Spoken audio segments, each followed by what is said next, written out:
everybody, welcome to another edition of the Dr. B Show. I have the great Kenneth Johnson. We discuss his career, we discuss his platform, amazing interview, we discuss LinkedIn. Hope you enjoy the episode. Enjoy. Hi, Dr. B here. Are you struggling to get rid of stubborn fat but don't want to have plastic surgery? 111 Spa and Aesthetics non-invasive slimming massage can help you get the body you always wanted. 111 Spa and Aesthetics can also help you when it comes to cellulite treatments and body contouring massage. 111 Spa and Aesthetics offers a full range of skincare services, including facials, acne, scar treatments, skin tightening, microdermabrasion, and more. 111 Spa and Aesthetics are trained professionals with extensive skincare experience and utilize only the best equipment possible.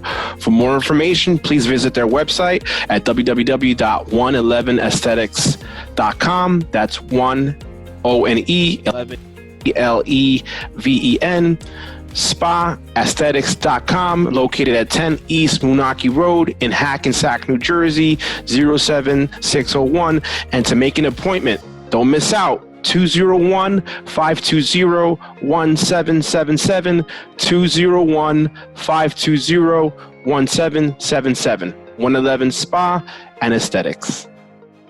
Hi, everyone. Welcome to another edition of the Dr. B Show, Season 4. I am your host, Dr. B. I have the honor, the privilege of having Mr. Kenneth Johnson on my show. Kenneth, how are you, sir?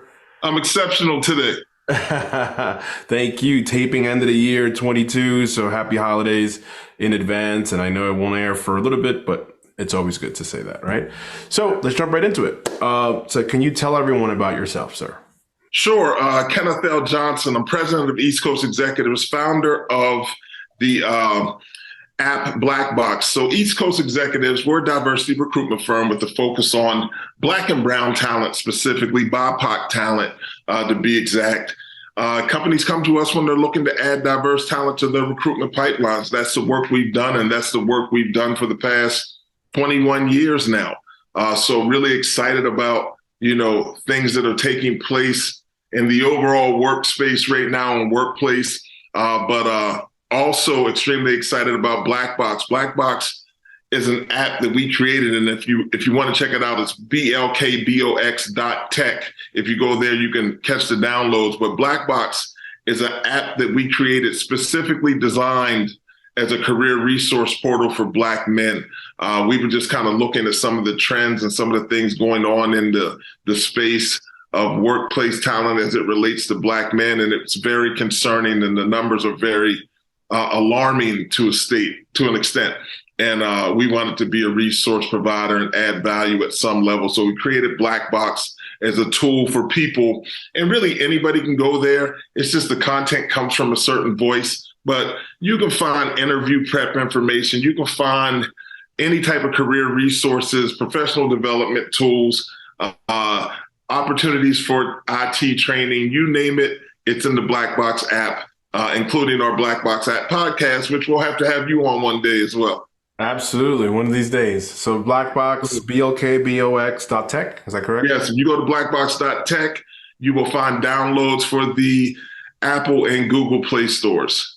Awesome. No, thank you. We'll touch on that in a little bit. So I know I'm a big component of education, as you can see, all the stuff behind me. But you studied at the University of Pittsburgh with a BS in industrial psychology and, of course, University of Maryland in economics. How did these two experiences help you shape into the person you are today? Yeah, I think, University of Maryland, dream school for me. Just an amazing opportunity.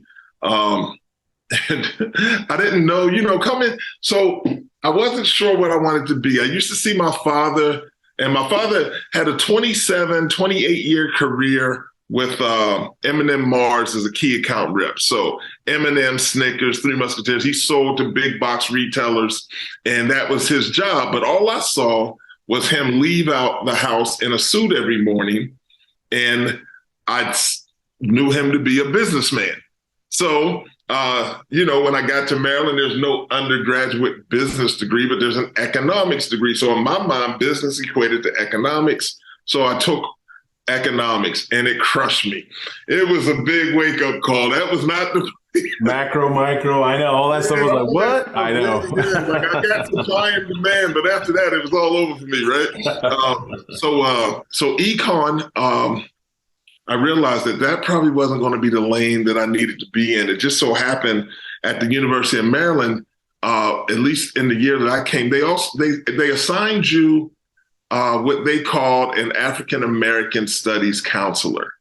So they assigned African Americans that were attending the University of Maryland with a Black counselor to also kind of hold your hand basically and talk to you about, hey, what did you do good in high school? What classes were you really good in? And let's kind of look at that. There's hundreds of majors, and I think it was a good process for me. So my counselor asked me about a high school class, and that class was psychology. And so I said, you know what? I'll take a psych course. Took a psych course. Fast forward, a lot of things happened at Maryland that resulted in me transferring to the University of Pittsburgh. And when I got to Pittsburgh, there was, I'm speaking to my counselor there, and they're like, well, we have a create your own major program. So econ, psychology, how about industrial psychology? How's that sound to you? And that sounded really good. And there we go. And that's kind of how that happened. My parents, and I'm originally from the Pittsburgh area. So that was kind of going back home for me, and probably a really good move from that standpoint. Nice. Oh, amazing. It's an interesting journey. I always like to hear everyone's journey, right? Some folks is pretty black and white. Others is, I love to know like the ins and outs of it, right? I'll tell you what, I don't share this story often, but I'll take a deeper dive. When I was at the University of Maryland, something happened that was really traumatic for a lot of us, because there was a gentleman who was kind of like a hero to us on campus, and his name was Len Bias, and he died from a cocaine overdose. And it changed Maryland, it changed campus life, it changed a lot of things at the school, especially as it related to me and some other people. And with that being said, I felt that it was probably time to go. And I think my parents might have believed that as well. So that kind of necessitated, I won't say necessitated, that kind of led to the transfer.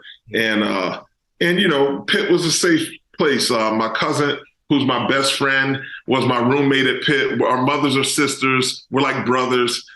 He was my roommate at Pitt. I had a couple people that I knew from Philadelphia, several people that I knew from Philadelphia, from high school and middle school in Philly, and even grade school in Philly, that went to Pitt. And some of them ended up being roommates as well. So it was a soft landing spot for me, and probably a good place for me to be at the time. Yeah, soft landing spot. Simple, easier transition and transition. Yeah, it was great. And I was probably 45 minutes from my parents' home. You can't beat that, right? Yeah. So in what shape or form did you land in recruiting? Can you kind of tell me how that all came about? Yeah, it's you know what? It's an interesting story, but I don't think it's an uncommon one. When I was coming up on the end of my time at Pitt, I started my job search like most of us do. And I couldn't find a job. I really wanted an opportunity. I didn't even care what the opportunity was in. I just wanted a job. I wanted to make some real money. So I go and I'm doing interviews and things of that nature, unsuccessful in landing a job. Some of it I believed was experience. Some of it I believed was straight discrimination. I'll just call it what it is. But what do you do? So for me, I went to a temporary staffing firm, and literally probably within the next week, I was working and receiving a paycheck. And I said, wow, this is amazing. At least this gives me an opportunity to work and get to know the people that I'm working for. It's like a working interview, right? And it worked out really well. So I went back to campus. I'm telling all my friends, hey, this is the way to go. Like, you can land a job with a staffing firm. And then, people started doing such and landing jobs. And I'm like, wow, wouldn't it be amazing to own one of these? So I thought the lane for me was going to be staffing, meaning temporary staffing, contract recruitment. But I took that path. I still could not find a job opportunity in Pittsburgh. None of the staffing firms would hire me. They would send me on assignments, but they would not hire me internally. So moved back to Philadelphia. And it just so happened when I got to Philly, through a series of things, I was able to land a job in the temporary staffing business. And really, the job that kind of set me off with two African-American women were starting an agency. It was called Alternative and Advanced Staffing, Joyce Holly, Patricia Troy. And they gave me an opportunity to take a seat in their office to recruit and get a firsthand look at what that business looks like. And that business, it looked good, but it wasn't the business for me. It allowed me to realize that there were things about temporary staffing that I didn't necessarily care for. So it just so happened the office manager there, her name is Janet Cuthbert, she introduced me to a gentleman named Kenneth Johnson, no relation, but Bernard owned an executive search firm called Urban Recruiters. And Bernard hired me to work at Urban Recruiters as an executive search recruiter. And that's when I realized, oh, this is the lane for me. Let me get people hired on direct hire jobs that are permanent opportunities. And then I don't have to do all the hand holding. I can just recruit them, introduce them to the company, get them hired, and move on to the next situation. And that was a much better solution for me. That makes total sense. So I guess to answer your question, after working with Bernard for 2 years, exactly. Then I started my own firm, East Coast Executives, and I branded it as a diversity recruitment firm. So yeah, that's the close. Love it. So I know you like me, you're involved in several projects, right? Whether it's your coaching with Forbes, the TEDx Harlem, National Urban League, Black Box, and of course the president of East Coast Executives. So was that the follow-up question? Is that how you started the company, or can you tell me a little bit more about the story of how you started the company? Yeah. So I actually have a TEDx that speaks about this. I have a TEDx talk called "The Face of Workplace Diversity," and here's kind of what happened. I had started my firm, East Coast Executives, as a recruitment firm on September 3rd, 2001. 8 days later, we experienced the attacks of 9/11. I'm sitting in my house. It's really crazy on TV. Like I'm watching everything that's happening in Lower Manhattan. Turned off the TV, opened up Black Enterprise magazine, saw a story about a gentleman named Kenneth Johnson, who had been named CEO at American Express. And in the article, it had mentioned that he was something like only the third African-American male to be named CEO of a Fortune 500 company. And the light bulb went off. You know what? That's your mission, to recruit diversity into companies at some of the higher levels. So, or at least to have some impact there. And that's kind of what started me headed down this road for workplace diversity and all the other stuff that you mentioned, the Forbes Coaching Council, TEDx Harlem is kind of a project that came out of just being part of the TEDx platform. And then Black Box and all of that stuff really is just related to my assignment here in this space to advance workplace diversity. Like I'm committed to it. I feel I was put here to do it and to have impact. So here we go. Do you want to promote your product or services to your target audience but don't know how? Do you struggle with social media marketing and management? Do you have challenges with lead generation for your business online? Well, look no further. Get More Clicks Media helps with SMS, MMS, and email marketing. Also, social media marketing and management, video marketing, lead generation, brand recognition, SEO, e-commerce, and website development. For more information, please visit getmoreclicksmedia.com. That's getmoreclicksmedia.com. 21 years later, I'm still kind of waving the flag. That's great. And you survived 9/11, right? Survived the '08 crash. And then, of course, COVID. No, Dr. B, it's crazy that you mentioned '08 because I tell people, so we were just a diversity recruitment firm. That's the lane that we were in. Sure. '08 crash happens. People that we place, because a lot of our clients were financial service clients, they come back to us and say, hey, Ken, I'm trying to get another job. Can you help me? And I'm speaking to them about LinkedIn and applicant tracking systems. And they're like, what in the world are you talking about? Like I was speaking another language to them. And I said, oh, we need to bring people up to speed on some of the new tools of job search. And that's how we started doing a lot of the career service projects, and in turn, Forbes Career Coach and all of that stuff that kind of provides the tools and resources for individuals that are looking to secure job opportunities. That's awesome. And LinkedIn kind of started around that time, and and we were early adopters, right? So we were on LinkedIn, and everybody's like, I don't have a LinkedIn account. I'm not looking for a job, and I'm like, it's so much bigger than that. It's about your brand, like brand or be branded, as JT O'Donnell says. We started doing workshops on branding, job search networking, interviewing, behavioral-based interviewing, applicant tracking systems. So yeah, here we are. Here we are in 20. That's how we met, right? We kind of connected on LinkedIn, right? You're right. Yeah, exactly. It's an unbelievable tool. I have no vested interest in promoting LinkedIn other than to say that it's a great tool, and they have some great people over there that work for LinkedIn. I've done some workshops through the Urban League Digital Career Success Series, and they've came on our platform, and I love that group over there at LinkedIn. Good people. Shout out to them. Maybe an opportunity for sponsorship. That'd be nice, right? Wink, right? Let's keep the LinkedIn brand, right? Exactly. So I did some research as well, right? According to Zippia.com, and it's interesting how you mentioned the CEO before.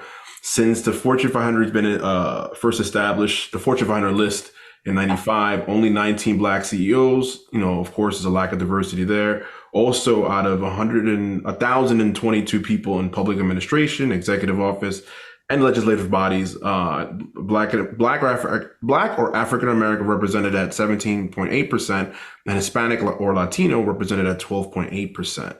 So, what do you think? I know in half an hour we can solve all the problems. What do you think we could? What do you suggest we could do to kind of help change that?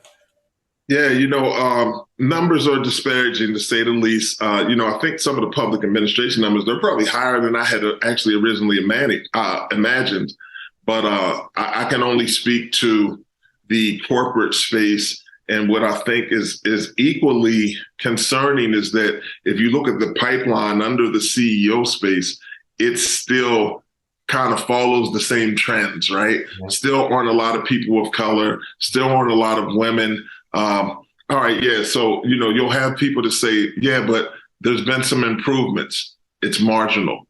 And I've been doing this for a long time. And I know every year it'll happen again in 2023. All of these people will jump into the front of the room and say, we've set standards and initiatives to advance workplace diversity. And our goal is to get to, X%. And then it doesn't happen. So what we can do is just continue to put the pressure on the leaders of the organizations to kind of walk the walk, right? All right, you guys are talking a lot, but we need to see action. I know people say that diversity, equity, and inclusion, workplace diversity, all of that it's the right thing to do. But the bottom line is, and they say they see the ROI, but the bottom line is it doesn't matter. It hasn't been happening. So we need to see action. And I think sometimes the way to see action is just to keep the pressure on and keep exposing people for what it really is. The numbers aren't moving. And in some cases, surprisingly enough, they're regressing. So with that being said, the only thing we can do is hold the leaders accountable consistently. And maybe sometimes that's financial variables on some recruitment metrics. I don't know. I go back and forth on how I feel about that, but I just think there needs to be change, and we need to try a lot of different models to support change. No, agreed. Yeah, just put the pressure on leadership and at the forefront for diverse hiring and create a pipeline, right? Yeah. So that kind of change that trend. Absolutely. Indeed. Sometimes, I'm not one for finger pointing, but sometimes you have to bring people out front and say, hey, you're talking about it, but in your tenure, this is what's actually happening. Right. And then maybe you can see some change. I speak in my TEDx about the CEO Action Initiative. And, I think sometimes we go broad lens with diversity, equity, and inclusion. Like there are a lot of people in the conversation right now. And I think, we might need to disintegrate the data and say, here's what's happening for this group. Here's what's happening for this group. Because right now, as they say, the biggest winners in the diversity, equity, and inclusion conversation have been white women. And I'm not sure that was the initiative initially. Right. So. Makes sense. Which pivots into my, segues into my, one of my final questions. So, what trends do you see? This is more general, right? So obviously unemployment is still at 3.7%, 263,000 jobs added in November, but why you still see or hear that there's a labor shortage? Do you think it's because folks are starting their own business? Do you think it's like folks are going back to school? You think folks are just sitting at home collecting unemployment? A little bit of all the above. What do you think? What do you think? There's a disparity there. No, this is a crazy time to have this conversation because I just had a conversation about a friend of mine's sister, and really she's just sitting at home. Literally right before we got on, I had a conversation about this. I don't think that's the challenge, and for this conversation, sure. I'd like to say, it's a combination of a lot of different things. You'd be surprised, I think, at the frustration that people have, and I think the pandemic put that into warp speed. People looking and saying, you know what? I need to do something else. I need to pivot. Maybe it's an IT career, right? So you have some people that are really out here trying to upskill in an effort to come back into the marketplace in a better situation, right? So you have some of that. You also have individuals that said, you know what? I'm going to take my ball and go home. I'm going to start my own business. And you have some really, really amazing people that have decided to take that route. And look, they were executives at XYZ company, and now they have a thriving candle business, right?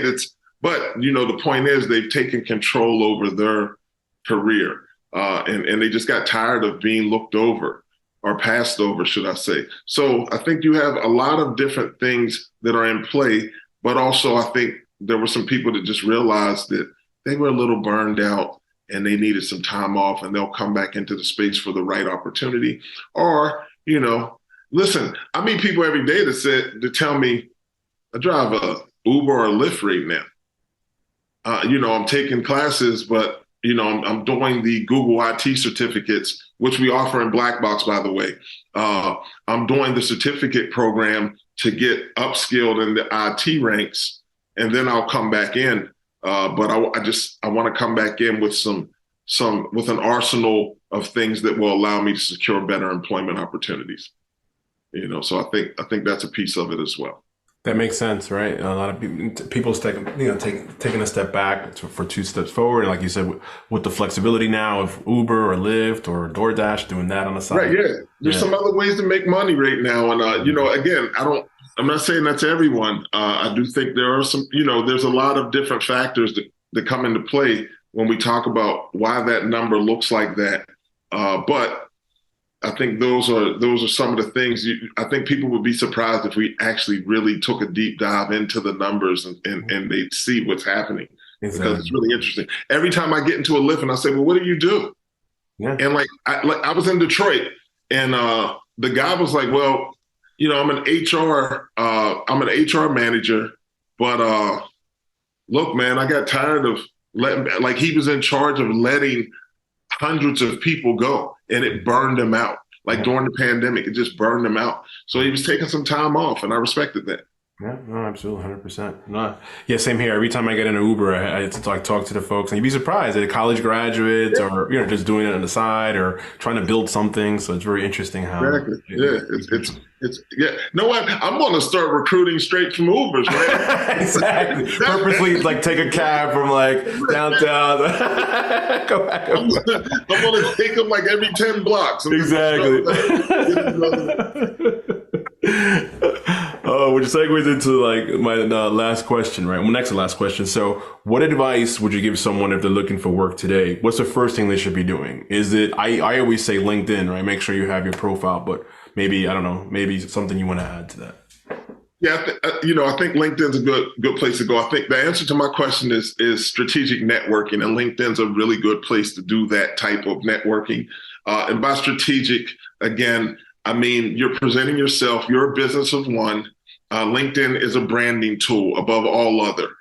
So make sure that your profile's right. Make sure that it indicates what it is that you are a subject matter expert in, what you are interested in, what you are looking to achieve, and then go out and connect with individuals that are in that space that may be able to support your job search.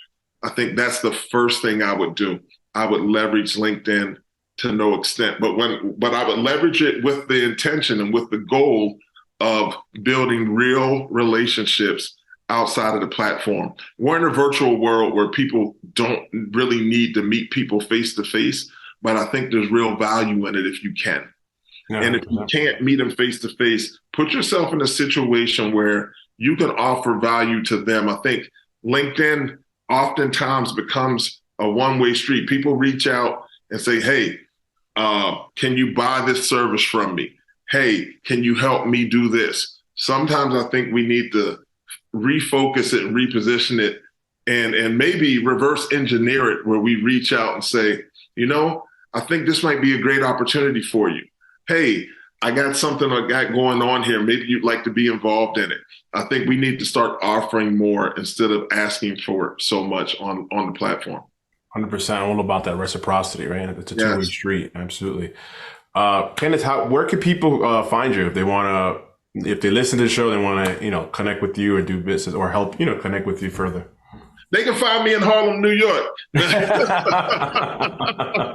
No, listen, if you go to eastcoastexecutives.com, once again, www.eastcoastexecutives.com, you can find me, my contact information. You'll find all of our social media feeds, IG, Twitter, LinkedIn, of course. And that's a good place to find me as well. I'm constantly on LinkedIn, as Dr. B will tell you, just trying to add value to my network. That's my goal, to advance workplace diversity. And if you get a chance, please check out the face of workplace diversity, the TEDx talk from me, Kenneth L. Johnson, and hit the like button, man. We're trying to build that brand and let people know that we are committed and we are the ones waving the flag for diversity, equity, and inclusion. Thank you, Kenneth. It's a pleasure having you on my show. It was a fun conversation, and we learned a lot. So. I can't wait to have you on the Black Box App podcast, man. I'm going to send you the link so we can link up and do this again. Let's do it. Sounds good. It's Kenneth Johnson, everybody. Take care, everybody. Has the pandemic changed the way you prospect today? Do you struggle prospecting for new leads for your business? Do you have challenges and don't have a process when networking at an event, either virtually or online? Well, look no further. Borja Consulting Group's Transforming Your Way to Success online course is a solution. In this 8-week intensive course, you will go from networking novice to networking guru. As a bonus, 2 coaching sessions with Dr. Jairo Borja himself are now included in the course. Don't miss this amazing opportunity to transform your pipeline, increase quality leads, close more deals, and transform your way to success. For more information, please visit our website, www.borjaconsultinggroup.com. That's www.borjaconsultinggroup.com.